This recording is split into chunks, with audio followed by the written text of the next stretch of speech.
Comment vous analysez cette situation? À la ligne où vont les choses, le chef de l'État doit attendre la révision ou le changement de la Constitution avant d'aller dans Makamba bien, alors que lui-même avait prévu à l'audit. Il y a des élections. Sont au sali élection des chambres vandi, sur Babonika Congolais Moko. A aussi là déjà la Rwanda. Congolais va coucher belé. À quand la fin de cette mélodie? D'ailleurs, il faut féliciter, quoique le président a pris le temps qu'il fallait pour changer commandement dans FRDC, chose que nous lui avons demandé dans plusieurs tribunes. Il en a fait 2 fois. Mais ça dirait. Des fois, depuis qu'il est là. Non. Ça, ce que je dis, je précise tout en le soutenant. La gestion militaire dans une zone à conflit, toute place d'hostilités permanentes, les postes ne sont plus à conserver, c'est les résultats qu'il faut maintenir dans un poste. Batio na ebonga, Matisio Pete, Mati Galon, autant d'étoiles, pour l'étoile, on va faire valoir et sur terrain, dans la responsabilité, ça cause là, le la X ou Y. Ceux qui résistaient à l'IT, on peut même vous nommer à 3 jours, à Longolio. On peut vous nommer à 1 mois. Nous sommes face aux résultats. Le Boutou tentait de faire ce genre de trucs pareils, mais dans le fond, on pouvait qualifier ça de dictature, mais dans le fond, c'est l'esprit qui les poussait. Mais tant que l'on a Luka, mais si on a quartier Moututel, amour de ça, on a Longolio. Mais ça, c'est clair, puisque beaucoup sont montés en grade dans la FRDC sans qu'ils fassent preuve à valoir la PTOANA. Puisqu'ils devaient le faire sur terrain. Lélo, il faut féliciter que tactique nous-mêmes ou s'allier, que nous avons trouvé une solution, c'est d'avoir décidé à Kolongola Masunzu, na Katanga, puisque Masunzu venait de faire une preuve. La première menace, il y a régime, il y a Félix Antoine Tshisekedi Tshilombo, tant que comme président, il y a nous-mêmes, dans la forme armée, et c'est là qui va Katakatanga.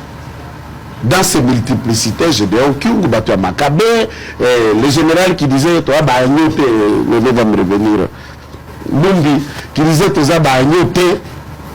et on a essayé d'envoyer des gens dans cette zone, ils étaient toujours vulnérables. Puis,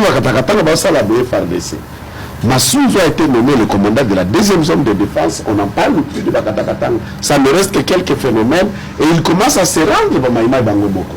Alors là, c'est une preuve que quelqu'un a démontré de loyauté au-delà de chercher linguistique et les résultats sont très importants dans la forme de Cambodge. Il y a eu débat. TV na Bachem sont relais même que Massissi centre c'est une ville. Et pourtant le Nord Kivu n'a que 3 villes. Beni Butembo na Goma.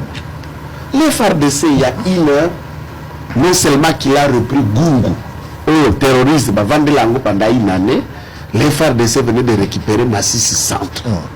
Et nous regardons Batunyoso Manaki ko relayer. Ils sont capables de relayer. Ils nous relaient pas. Était Abisso, Congolais, journaliste, dans le communicateur politique, était Abisso, passons tous ça pour subir dictat, il y a impérialiste, vous allez.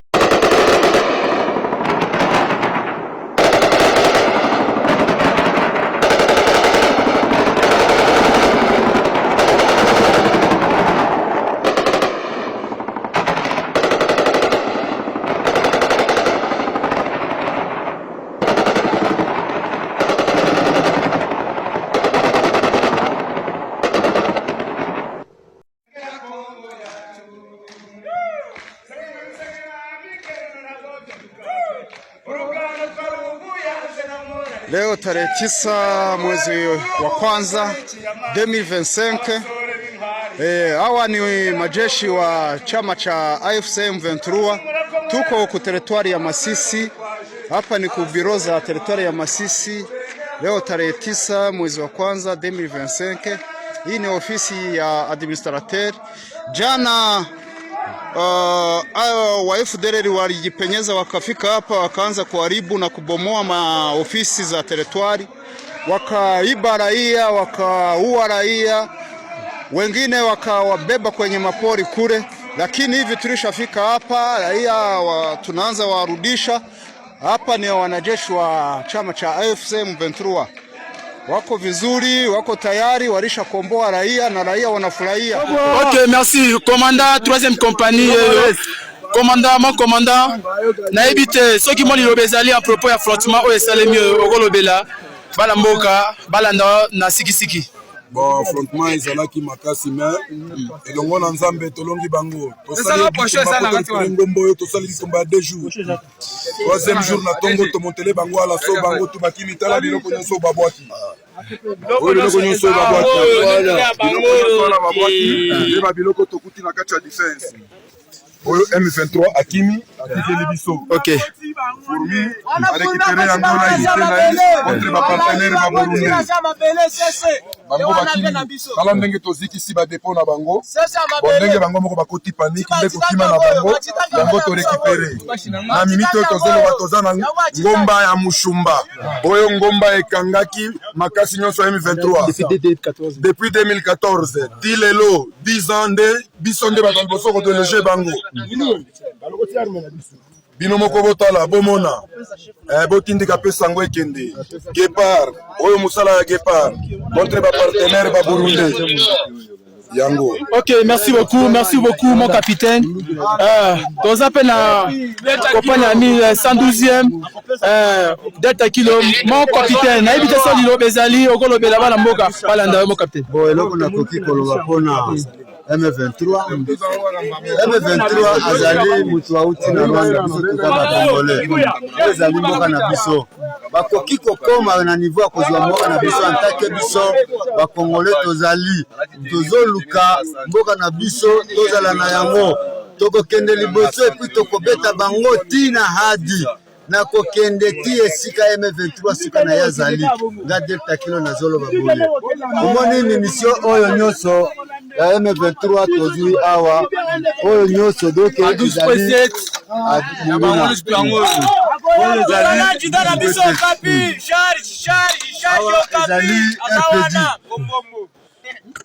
awa ezali ba castor eza ya bango oyo nyonso babila oyo ezomonana ya M23 epuis babombe na bango oyo tokoyeba nani apesaka bango parce que biso tozali ba Congolais tala nano na niveau oyo c'est-à-dire M23 akosika akondima Delta Kilo akondima Batarian makasi no molesi kisaiso ya unité na Gepard 11e brigade de Santa de Gepard.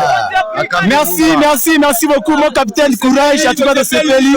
Voilà mboka bango camarade na biso Burundi yo wana bomoni makasi voilà ndeko na ngai mazo ya ba Burundi oyo to kamati na bango ngumba oyo mungu na azokima makasi et puis tozo continuer kolanda ye na suka tokolemba te toza ba Congolais na bandeko na biso bazoko salisa biso musala toko continuer ti tokobeta mungu na ti esika komi na Rwanda tokokoma. Merci beaucoup na moni bolandi capitaine na major Burundi bolandi eza ko constater ngomba ya isuma yango wana yango ozomona musumba nde yango wana est-ce que toi na scène auto récupérer en déjà.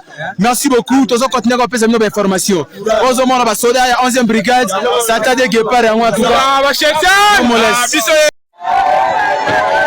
wakimbizi bamuja banasara juu ya njala njo banasema habapendi ba gestionnaire habapendi senere juu habatabakia pale na njala ibauye mukambi njo bakimbizi banafunga mabiru bakimbizi bale banasara bakimbizi banasema njala inabaua na bazee bako njo hivyo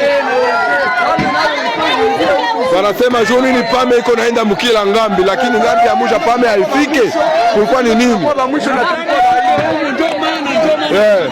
jo vile vyote njala ndio inabatesa njala inatesa bakimbizi ya muja njala inabatesa hapa ni za kwenda Masisi tumekimbia tuko deja mu fasi banaita Lwash tuko fasi kwe banaita Lwash ngalia watu washa kimbia sana kabisa kisi mnawaona na mie huyu en person nishatoka Masisi Basi tuombea Mungu, Mungu atusaidie tuone atarudia tena Masisi namna gani. Ndio vile. Merci beaucoup. Kinshasa doit revoir ses stratégies de guerre afin de consolider la présence des militaires FARDC dans les zones libérées. Il a été joint au téléphone par Jonathan Kombi. Franchement, on aurait pris ce matin, l'ennemi venait de reconquérir la cité de Masisi. C'est horrible. Donc c'est confirmé que le M23 a réoccupé la localité, la cité. Bien sûr que oui, donc l'ennemi contrôle à nouveau la cité. Mais déjà ce matin, nous avons vu une vidéo de forces loyalistes qui étaient au bureau même du territoire à Masisi Centre. Il faudra noter que depuis hier en fait, les FARDC et les Ouazalendo avaient déjà récupéré la cité, mais ce matin, l'ennemi a lancé des assauts de tous bords, et puis les assauts lui ont permis de réoccuper cette localité. Donc au moment où je vous parle, il y a environ une heure que l'ennemi a réoccupé la cité. Mais pourquoi du côté de nos forces loyalistes, on n'a pas si consolidé la présence dans Masisi Centre? Qu'est-ce qui s'est passé concrètement selon vous? Bon, je pense qu'il faut revoir beaucoup de choses. En fait, il faut repenser à beaucoup de choses sur le plan stratégique. Donc, il faudra en tout cas repenser les choses. En ce qui concerne la gestion de la guerre. Et que donc, c'est peut-être une question qui nécessite une étude approfondie au niveau du laboratoire sécuritaire au niveau de notre pays pour qu'on sache en tout cas consolider les acquis.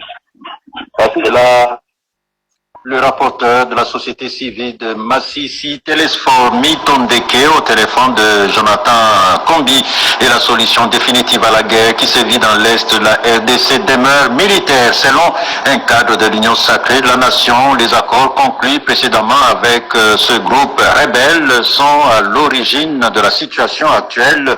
Junior Koudoura préconise de maintenir la pression exercée actuellement par les FARDC sur les rebelles afin d'aboutir à une paix durable. Il s'est exprimé au micro. Des alternatives ou des initiatives pour reprendre toutes ces localités conquises. Le même discours développé par le gouvernement depuis la prise de Bunagana jusqu'à ce jour et la prise d'autres entités, jusqu'à l'espace qui devient plus grand que le Rwanda aujourd'hui, que le M23 vient de conquérir. C'est le même discours que le gouvernement toujours développe.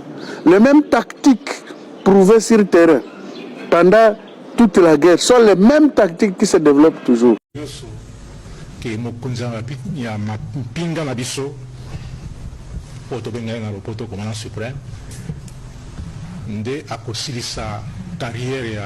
Carrière terroriste à Kagame. Alors, biso na bino, toza mukumba ya kusungaye pour assister sa carrière ya Kagame, carrière naye ya lolendo, carrière ya terrorisme et sila. Mukumba na eza epana bino lokwa bapanisango, mpe biso lokola babundi. Mpe oyoki maman ndenge ya lobi, maman ministre d'État ndenge ya lobi na epai na ye na diplomatie, et puis général civil na biso akokamba biso na communication. Biso nde tokosunga mokonzi ya mboka na biso, mokonzi ya mampinga oyo tosilisa carrière ya terrorisme.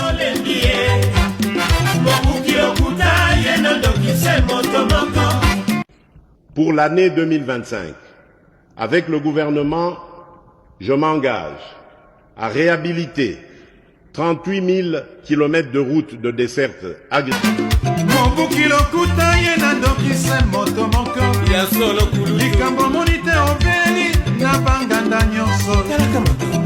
Kinayoki ke bazui localité moko to babeti lisasi congolais moko akufi moko, pas deux, moko.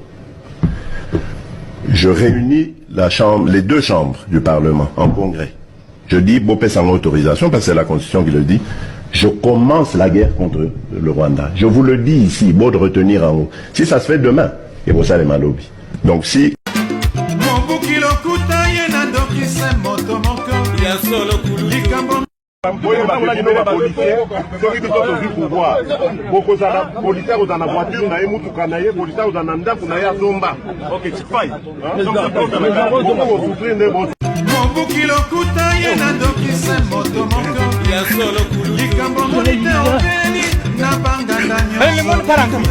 Comptez sur moi, les jeunes.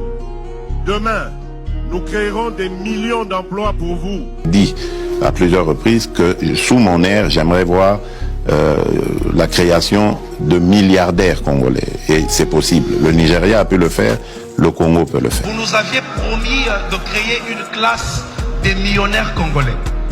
Beaucoup de jeunes se trompent en pensant que l'État a fait sa camisala. L'État misala et ça dit qu'on a ma jeune union sociale. Ce ne sera pas possible d'engager tout le monde. Tozuna no Félix et Tulolo, totikeli Adam. Adam, tosobi ba Gillette belé. Tozu ndingari moko na tono da fulu. Ife basale pina kamunde le mbambola ndenge batumbaka bantaba babalusaka mbinga wana bamona mutakala na ena na trombone na carré ba bete fimbo muta carré ndengona ma carré au moins te mutu ne carré tolo carré vous de bodusku du carré ba trombone makolo carré mutabota ma carré botikele mboka. Comment Kagame a pu avoir les minéraux? C'est en finançant avec les armes et les munitions les groupes armés congolais. Certains groupes, je ne parle pas de tous les groupes armés, mais certains groupes armés congolais sont au service de Kagame. La plupart des FDLR, les CRAP qui sont à Nyiragongo, ils n'ont jamais attaqué le Rwanda. Il y a des groupes qui étaient vers Masisi Walikale, mais à l'époque, Guidon aujourd'hui avait abattu un Rwandais, un FDL rwandais. Pourquoi? Parce que il se disputait la manne qui a été envoyée par Kagame. Et dans cette entrefaite-là, Guidon l'a abattu et il est parti. Donc, c'est pour dire que la plupart des FDLR, la plupart des groupes armés locaux sont l'émanation de la main basse de Kagame.